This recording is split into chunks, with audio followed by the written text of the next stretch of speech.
Pablo Salinas, politólogo, graduado de la Universidad Nacional de Morón, miembro también de ACEP Ciudad de Buenos Aires. Y hoy uno de los consultores me parece top. Creo que no hay medio de comunicación o analista político que esta famosa cuenta que tienes en X, en Twitter, esté siguiendo. Creo que muchos de nosotros nos levantamos y a ver qué es lo que ha subido Pablo, y en base a eso, casi como ver la temperatura o el tiempo que vamos a tener, que es lo que está diciendo el politólogo Pablo Salinas. En realidad, en primera instancia, felicitarte por el excelente trabajo que estás haciendo. Hace unos días en la Mesa Nacional, en la Mesa Federal de ACEP, tu análisis político, por cierto, brillante, y quedaron algunos temas no menores que realmente nos impactaron.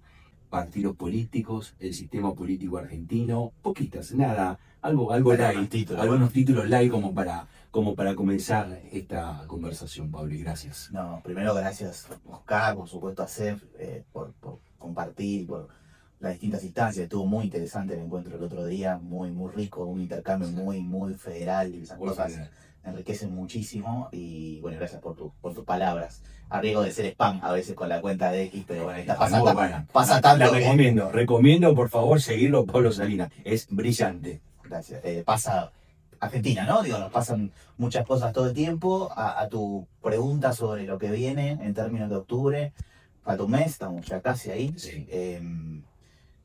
Un escenario bastante cambiado en relación a cómo comenzó el año, una agenda pública por parte del gobierno con algunas restricciones, producto de estar casi 2 años en gestión, producto de algunas turbulencias financieras, y eso hace que esa pérdida de agenda pública también haya de alguna manera derramado en el Congreso de la Nación, donde también vimos que se perdió un control por parte del gobierno en las últimas decisiones en relación a los vetos del Poder Ejecutivo y algunas otras iniciativas de los gobernadores, por ejemplo, como una distribución diferente de los ATN o del impuesto a los combustibles. Entonces, con ese marco, pensar octubre genera un desafío que el oficialismo no tenía, creo yo que un escenario que el oficialismo no imaginó a comienzos de año, en cantidad de bancas que después pueda lograr. Y para las oposiciones se abre una enorme oportunidad, pero también aquí se abre como el segundo punto que me parece interesante destacar a tu pregunta. Las oposiciones también están muy desordenadas. Las conducciones de esas oposiciones no son tan claras. Incluso hay espacios de alianzas de los gobernadores que están mostrando algún nivel de interna en algunos distritos muy concretos. El propio peronismo tiene sus propias situaciones. Imposible no hablar de lo que fue la elección de la provincia de Buenos Aires, en donde el gobernador tomó una decisión en contra de una buena parte de una facción que logró, a los intereses del gobernador, tener una buena elección y puso en discusión los liderazgos a futuro. Vamos con boleta única, por primera vez en provincia de Buenos Aires, otra provincia, Santa Fe, Córdoba. Santa Fe fue pionera en esta cuestión, Mendoza entiendo que también lo está utilizando. ¿Estás de acuerdo? ¿Favorece, no favorece? ¿Incentiva el voto? ¿Cómo ves el tema de boleta única? Todos los sistemas son perfectibles, tienen pros y tienen contras. La BUS no escapa a eso, tiene algunas cuestiones que son innovadoras, que son positivas, tiene otras que son más un mito, que creo, a mi juicio, que una realidad. Creo que el tema de la transparencia, no tanto en el dinero que se gasta, la democracia es algo caro que yo y todos tenemos que tener asumido. Queremos representantes y de calidad, la democracia tiene un costo que tenemos que asumir. Entonces a mí esa discusión económica nunca las agarro, digamos. Ahora, en términos de los candidatos que uno tiene para poder ver en la boleta única papel y leer, se acota mucho. Vos antes, si querías, como elector, podías ver todos los nombres de todos los que Esconde candidatos. Esconde candidatos, esconde caras y tracciona, tiene una forma de traccionar, o por color, o por símbolo, que es muy distinta y que es una revolución que no conocemos a nivel nacional. Si vamos a las experiencias locales, más que las papeles, estoy hablando más que nada Córdoba, Mendoza, Santa Fe, en la implementación al principio tuvieron una cantidad de votos blancos y de votos nulos más elevada que lo promedio, lo normal, porque hay que educar a los electores en esta forma de votación, que es sencilla, porque la verdad que es más un tilde, una cruz, pero hay que saber hacerlo. Entonces, los que nos están viendo y votan diputado y senador nacional tienen que hacer 2 cruces, y los que votan solo diputado nacional es una cruz. Suena bien sencillo, pero esto hay que incorporarlo. No tenemos más la boleta desde la casa, te la va a dar el presidente de mesa, ya no es más sobre. Bueno, sobre todo esto hay que hacer una educación que yo veo que el gobierno, que es el encargado, y cualquier gobierno es el encargado de la difusión de una elección, está un poco flojo y empezó un poco tarde a hacer esta concientización. Casi podemos decir que los fiscales, estos famosos fiscales generales o fiscales de mesa, casi que sobrarían. Bueno, hay cosas que tengo una lectura adicional a eso, Bien. complementaria si querés. Quizás la cantidad no tenga que ser exactamente la misma por la simplificación. Ahora, hay que tener ojos para controlar que las cruces que el elector hizo en cada una de las columnas se cumplan y se traduzcan en los certificados de escrutinio que se siguen haciendo. Entonces, es cierto que quizás, pues pienso en el conurbano, de donde provengo. Bueno, quizás si en una escuela tenías, no sé, 24 mesas, por decir, una escuela chica, y 24 fiscales de mesa y 3 o 4 fiscales generales, puedes llegar a tener un número de entre 15 y 20, eventualmente. Sí. Pero es muy difícil no estar presente en cada escrutinio, porque después como fiscal uno también se hace cargo hacia su fuerza política de lo que vio. Totalmente. Así que eso es un poco ahí. Coincido. Me sorprendió en la disertación de hace unos días cuando mencionaste la cantidad de partidos políticos reconocidos a nivel nacional y a nivel provincia. Y segundo, siguiendo con esa línea, boleta única. En algunos casos, incluso alguna de las directoras de ACEP, recuerdo la semana pasada, decía que tiende a la continuidad y fragmentación partidaria mayor. Sí. Cada uno cree que con su carita, linda foto, le va a venir la gente y le va a poner la cruz. ¿Crees eso? ¿Es cierto esa cantidad de partidos que mencionaste hace unos días? La cantidad es muy... ¿Cuál es la cifra que dijiste? 48 partidos de orden nacional, aquellos que pueden utilizarse en todo el territorio. 48 partidos a nivel nacional. De Una cifra interesante. Claro, 48. Pero, bueno, de hecho es el país que por largo tiene más en América Latina. Cuando vos lo pones comparativamente con Brasil, incluso países mayor tamaño, mayor población, mucho más que Brasil, lo superamos por más de 10 cantidad de partidos nacionales. Como para tener un contraste y ver de lo que estamos hablando. Y por otro lado, una cuestión de sentido común, no hay 48 ideas de país en Argentina. No. Tampoco hay una. Eso es importante. Pero no puede ser que el sistema de partidos no refleje un sistema de ideas, Claro. por más que pueda estar en discusión, en insatisfacción democrática, otra parte, digamos, pero eso no puede ocurrir. Si te vas a las provincias, porque cada provincia tiene sus partidos de orden de distrito, en promedio 30 por provincia, son 729 a nivel nacional. Vuelvo al punto, no hay 30 ideas de Chaco, de Ciudad de Buenos Aires o de Córdoba. No existe esa situación. Entonces, hay un poco... Acá no le podemos decir nada a la U porque la U está ingresando ahora a nivel nacional. Entonces, está fuera de eso. Ahora hay otro elemento que yo creo que hay que revisar, que es la primaria. Y la confección institucional de cómo están las primarias nacionales, Sí. yo creo que debería cambiar porque es muy notorio cuando vos ves la curva de evolución de la cantidad de partidos políticos desde la PASO, que va muy arriba, que tiene cosas positivas, eso por supuesto, en términos de que hay gente que sin la PASO no podría participar de procesos internos de los partidos, pero tiene una contraparte donde la caducidad de los partidos es más laxa, crear partidos también es más laxo, entonces tal vez tenemos más. Cada vez más. ¿Alguna idea de lo que va a suceder en la próxima elección el 26 de octubre?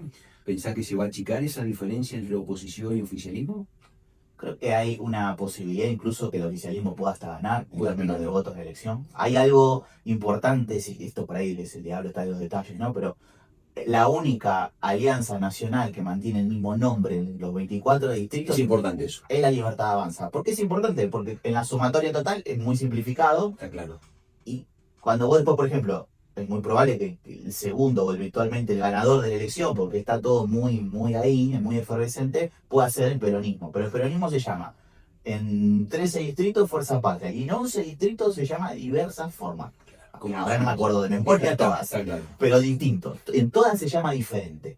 Entonces, como digo que el gobierno es el responsable de todo el operativo electoral, también es el responsable de la difusión de los resultados electorales. Entonces, sí, queda fácil y el gobierno puede decir, bueno, la Libertad se sacó todos estos votos y el que siguió es Fuerza Patria, Claro. la sumatoria total, Es eso. y después, pero y el frente de la victoria de Formosa, bueno, pero se llama de otra manera. Es otra cosa. Entonces, ahí va a haber una trampita, creo yo, en la lectura de voto, por eso me adelanté como para que tengamos todo claro cómo leerlo y cómo interpretarlo, ¿no?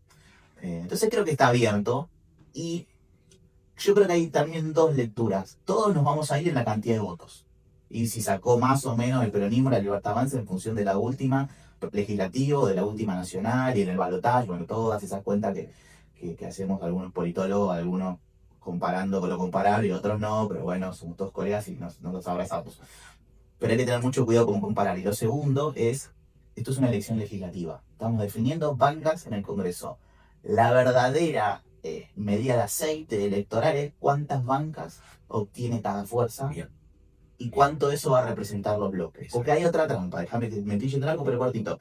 Así como la Libertad Avanza muy prolijamente está en los 24 distritos, en muchas de las listas de esos distritos tiene dirigentes prestados, o del radicalismo o del PRO, que cuando se confeccionen los nuevos bloques van a ir a otros bloques. Es importante. Ya en estos últimos días, Mauricio Macri hizo alguna declaración al respecto. Mauricio Macri, hablando de los tiempos, que hace mucho no tenía una declaración nacional con la mesa nacional del PRO, o sea, cuidando hasta quién salir y quién no en la foto, Exacto. pasa un mensaje, pasa dos. Hace mucho no hablo con el gobierno y voy a sentarme luego de la elección. Y luego de la elección, Macri sabe, PRO sabe, Macri su presidente, que tiene la llave de la gobernabilidad institucional de Milei, porque por sí mismo el escenario de la libertad de raza quedó disipado, aunque gane la elección no va a ser arrasando, y esa necesidad de un tercio de bloqueo legislativo, más que nada en diputados, por sí mismo la Libertad Avanza no la va a tener. ¿Vamos a una Argentina de más diálogo y más consenso o vamos a seguir con esta crispación de los últimos años? Creo que el gobierno tiene poco margen para seguir crispando la situación y su relación con las fuerzas políticas. En las últimas semanas se nota una moderación, tanto del presidente como de su elenco gobernante, y producto de las situaciones que atravesamos, se presentó el presupuesto, por ejemplo. El presupuesto, entre todas las variables, hay una que se miró con menos atención y que creo yo que es a la que hay que ponerle el ojo. El gobierno, en su proyección trianual, está proyectando déficit en la balanza importaciones-exportaciones. Y Argentina tiene un serio problema de dólares, es un tema coyuntural. Bueno, ¿de dónde van a salir los dólares si tenemos por los próximos 3 años, o sea, algo que ya excede hasta el mandato del presidente vigente, una situación de déficit en la balanza? ¿De dónde va a salir esa riqueza y esa generación de divisa que necesitamos para poder afrontar los pagos de deuda y el desarrollo del país? Eso pasó un poco por abajo del radar, me parece importante prestarle atención a esto, porque obliga 100% a que el gobierno tenga que negociar con gobernadores y legisladores su gobernabilidad, sus leyes, eventualmente sus vetos y el tránsito de acá al 27. Por último, ¿cómo ves los jóvenes en la política argentina? Los jóvenes de 16, 17 que pueden o no votar de manera optativa, y después como segundo mojón de los 18 más o menos a los 30, vamos a hacer un acuerdo de juventud. Sí.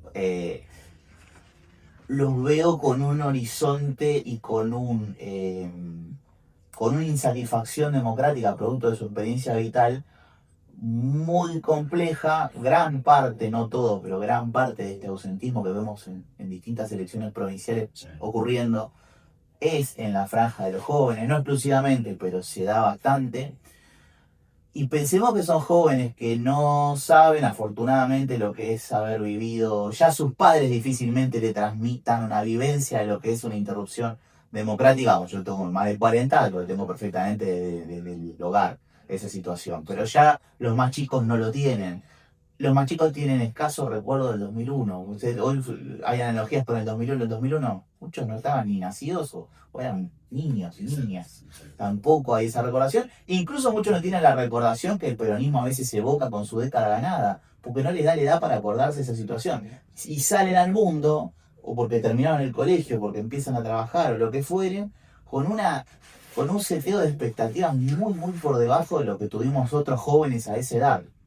Hoy la aspiración de la casa propia, incluso del vehículo propio, de alguna independencia del hogar, o de poder aportar al hogar, o de tener oportunidades de trabajo, han cambiado enormemente, sumado, lo decíamos un poco en la charla de ACB el otro día, hasta así como está esta revolución del mundo del trabajo, atravesándonos biológicamente a todos nosotros ahora, tenemos una revolución digital que vino a irrumpir en el escenario, a generar más ansiedades de las que ya teníamos y a poner lo que era vertical horizontal. Bueno, y eso lo estamos viendo y tenemos que ver cómo sigue evolucionando.